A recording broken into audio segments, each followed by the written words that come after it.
নমস্কার বন্ধুরা, আমার চ্যানেলে সবাইকে স্বাগত। তো গরমকালে পাওয়া যায় এই পটল, আর পটল খেতে যখন একঘেয়ে লাগে তখনই বানিয়ে ফেলুন একদম নতুন ধরনের ইউনিক একটি পটলের নিরামিষ রেসিপি।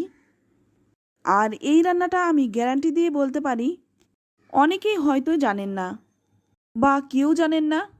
তাই এই রেসিপিটি অতি অবশ্যই গরম ভাত দিয়ে বা রুটি দিয়ে ট্রাই করে দেখুন। আশা করছি ভালো লাগবে। ভালো লাগলে আমার চ্যানেল এখনও না সাবস্ক্রাইব করা থাকলে চ্যানেলটা সাবস্ক্রাইব করে নেওয়ার অনুরোধ রইল। তো এখানে আমি 300 গ্রাম পটল, প্রথমে পটলের গায়ে পাতলা খোসাটা ছাড়িয়ে তারপর ধুয়ে নিয়েছি, তারপর হালকা করে খোসাটা ছাড়িয়ে নিয়েছি। পটলের গায়ে থেকে কিন্তু সম্পূর্ণ খোসাটা ছাড়িয়ে নিই। আর দেখুন পটলটা কিন্তু একদম কচি। পটল কেটে নেওয়ার সঙ্গে সঙ্গে এর সাথে আমি দুটো আলু কেটে নিয়েছি। আর আলু দুটো কিন্তু পটলের মতো করে একইভাবে কেটে নিয়েছি। এবার অন্যদিকে আমি পটলগুলোর মধ্যে দিয়ে দিচ্ছি সামান্য একটু হলুদ গুঁড়ো, আর দিয়ে দিচ্ছি খুবই সামান্য একটু কাশ্মীরি লঙ্কার গুঁড়ো। এই লঙ্কার গুঁড়োটা পুরোপুরি অপশনাল, চাইলে দিতেও পারেন নাও দিতে পারেন। তারপর খুব ভালো করে পটলগুলোকে মেখে নেব। পটলগুলো ভালো করে মাখা হয়ে গেছে। এবার অপর দিকে কড়াই গরম করে নিয়ে এর মধ্যে দিয়ে দিলাম 2 চামচ সর্ষের তেল। তেলটা কিন্তু খুব ভালো করে গরম করে নিয়ে এর মধ্যেই প্রথমেই দিয়ে দিচ্ছি কেটে রাখা আলুগুলো। আলুগুলোকে আমি প্রথমেই ভেজে নেব। যেহেতু পটলের থেকে আলুটা সেদ্ধ হতে সময় লাগবে, তাই আমি আলুটাকে প্রথমেই খুব ভালো করে ভেজে নিচ্ছি।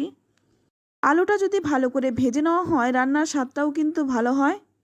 আলু ভেজে তুলে নিলাম। এবার ওই তেলের মধ্যেই দিয়ে দিচ্ছি দুটো শুকনো লঙ্কা, হাফ চামচেরও কম গোটা জিরে, আর দিয়ে দিচ্ছি সামান্য 1 চিমটে হিং। ফোড়নটা একটু ভেজে নিয়েই এর মধ্যে দিয়ে দিচ্ছি মেখে রাখা পটলগুলো। এবার পটলগুলোকে কিন্তু খুব ভালো করে আমি ভেজে নেব। পটল এদিকে ভাজা হতে থাক। অপর দিকে দেখুন এখানে আমি 2 চামচ মটর ডাল ভালো করে ধুয়ে তারপর 2 ঘন্টা আগে আমি ভিজিয়ে রেখেছিলাম। আর ডালটা কিন্তু খুব ভালো করে ভিজে গেছে। এবার এই ডালটা আমি বেটে নেব। তো একটা কাঁচা লঙ্কা দিয়ে ডালটা বেটে নিচ্ছি। এটা আপনারা মিক্সিতেও বেটে নিতে পারেন, তবে অল্প ডাল বলে আমি শিলপাটাই বেটে নিয়েছি। পটলটা এবার আমি একটা ঢাকা দিয়ে ঢেকে ঢেকে তারপর ভেজে নেব। যতক্ষণ না পটলটা খুব ভালো করে ভাজা হচ্ছে ততক্ষণে আমি পটলটা ভাজবো। তো 3-4 মিনিট ভেজে নেওয়ার পর এবার এর মধ্যে দিয়ে দিচ্ছি স্বাদমতো লবণ, আর দিয়ে দিচ্ছি সামান্য একটু হলুদ গুঁড়ো, আর হাফ চামচেরও কম লাল লঙ্কার গুঁড়ো। তারপর ভালো করে ভেজে নেব।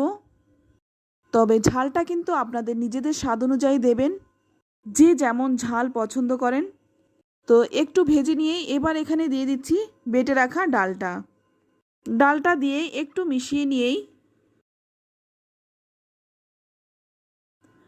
এর মধ্যে দিয়ে দিচ্ছি ভেজে রাখা আলু। এবার এর মধ্যে দিয়ে দেব সামান্য একটু জল। ডাল বাটা দেওয়ার কারণে নিচে লেগে যাওয়ার চান্স থাকে, তাই অতি অবশ্যই ভালো করে নাড়তে হবে। আর ডাল বাটা দেওয়ার সঙ্গে সঙ্গেই কিন্তু রান্নার সম্পূর্ণ জলটা দিয়ে দেবেন না। ভালো করে প্রথমে 3-4 মিনিট সময় নিয়ে ডালটাকে আলু পটলের সাথে ভালো করে ভেজে নিতে হবে। ডালটা যদি ভালো করে না ভাজা হয় তাহলে ডালের কাঁচা গন্ধটা রান্নায় থেকে যাবে, সেক্ষেত্রে কিন্তু খেতে ভালো লাগবে না। এবার এর মধ্যে দিয়ে দিলাম 1 চামচ চিনি। চিনিটা কিন্তু অতি অবশ্যই দিতে হবে, যেহেতু এটা নিরামিষ রান্না তাই স্বাদটা ব্যালেন্স হবে আর রান্নার স্বাদও কিন্তু দ্বিগুণ বেড়ে যাবে। তো 3-4 মিনিট সময় নিয়ে খুব ভালো করে কষিয়ে নিলাম। আর দেখুন কড়াইতে কিন্তু ডালটা একটু লেগে লেগে গেছে, এই সময় জলটা দিয়ে দিতে হবে। তবে এই রান্নাটা কিন্তু একদম ঝোল ঝোল হবে না, আর একদম শুকনোও হবে না, একটু গ্রেভি থাকবে, তেমনভাবেই কিন্তু জলটা দিতে হবে। তো দেখুন ঝোলটা ফুটে উঠেছে। এইভাবেই 2 মিনিট ফুটিয়ে নেব। তারপর একটা ঢাকা দিয়ে ঢেকে অন্তত 5-6 মিনিট রেখে দেব। 5-6 মিনিট পর ঢাকনাটা খুলে নিলাম। তো ঢাকা খুলে মাঝখানে আমি একবার একটু নেড়ে দিয়েছিলাম। এবার এর মধ্যে দিয়ে দিচ্ছি 3টে চেরা কাঁচা লঙ্কা। মাঝখানে অবশ্যই একবার ঢাকা খুলে নেড়ে দেবেন, নইলে ডালটা নিচে লেগে যেতে পারে। তো দেখুন, এর থেকে বেশি শুকনো করব না, এই রকমই গ্রেভিটা থাকবে। এবার নামানোর আগে দিয়ে দিচ্ছি একটু ধনেপাতা। তো ধনেপাতা যদি না থাকে সেক্ষেত্রে আপনারা ওপর থেকে একটু কাঁচা সর্ষের তেল দিয়েও নামাতে পারেন। তারপর ভালো করে একটু মিশিয়ে নেব। এবার গ্যাসের আঁচটা বন্ধ করে নামিয়ে নেব। এই রান্নাটা কিন্তু খুবই সহজ আর সুস্বাদু হয়। তো নামিয়ে নিচ্ছি। এই রেসিপিটি অতি অবশ্যই গরম ভাত দিয়ে ট্রাই করে দেখুন, ভালো লাগতে বাধ্য। তো আমার এই সহজ সাধারণ নিরামিষ পটলের রেসিপিটি যদি আপনাদের ভালো লেগে থাকে, লাইক, শেয়ার ও কমেন্ট করতে ভুলবেন না। আর আমার চ্যানেলে নতুন বন্ধু হয়ে থাকলে চ্যানেলটা সাবস্ক্রাইব করে নেওয়ার অনুরোধ রইল। তো আজ এই পর্যন্ত, আবারও নিয়ে আসবো অন্য কোনো নতুন রেসিপি। সকলেই খুব ভালো থাকবেন, সুস্থ থাকবেন। ধন্যবাদ।